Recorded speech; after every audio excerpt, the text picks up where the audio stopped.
জনমানুষের, আমি কোনো দলকে রিপ্রেজেন্ট করছি না। আমি বাংলাদেশের একজন নাগরিক হিসেবে, বাংলাদেশের একজন রাজনীতিবিদ হিসেবে আমি এখানে এসেছি। আমি আসলে কোনো দলের পক্ষ থেকে আসিনি, আমি আমার নিজের উদ্যোগে এসেছি। দুঃখজনক আর কি হতে পারে, একটা রাষ্ট্র যখন ভেঙে যায় তখন এটাই হয়।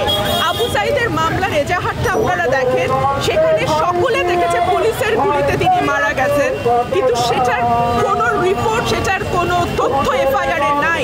আমরা দেখলাম 16 বছরের একটা বাচ্চাকে ধরে 8 দিন 10 দিন ধরে কারাগারে রাখা হয়েছে। একটা দেশ যখন পুরোপুরি ভেঙে যায়, কোনো শাসন না থাকে, তখন আসলে এরকম হয়। অতি নির্মম একটা রাষ্ট্রে আসলে আমরা বাস করছি। আপনার মনে হয় কি প্রধানমন্ত্রী পদত্যাগ করবে কি? ওনার পদত্যাগ আরো অনেক আগেই করা উচিত ছিল, এবং এই সরকারের কোনো ন্যায্যতা, কোনো বৈধতা আজকে বহু বছর ধরেই নাই। এই আন্দোলনটিকে যদি কেউ মনে করে কেবল কোটা সংস্কারের আন্দোলন, এটা খুব ভুল হবে। মানুষের ভেতরে যে পুঞ্জীভূত ক্ষোভ বছরের পর বছর ধরে জমা হয়েছে, এটা তারই বহিঃপ্রকাশ। যে প্রতিবাদ করে তাকে একটা টেক ধরিয়ে দেওয়া হয় এখন জামাত শিবির করে, এই বিষয়টা কি বলবেন আপনি? আমি আমার ঘৃণা জানাই, আমি আমার নিন্দা জানাই। এক কথায় বলতে চাই, দেশটা কারো বাপের না। এই দেশের সকল মতের মানুষ থাকবে এবং মানুষ নির্ধারণ করবে কাকে সে ভোট দেবে, কাকে দেবে না। আপনার অবস্থান কি?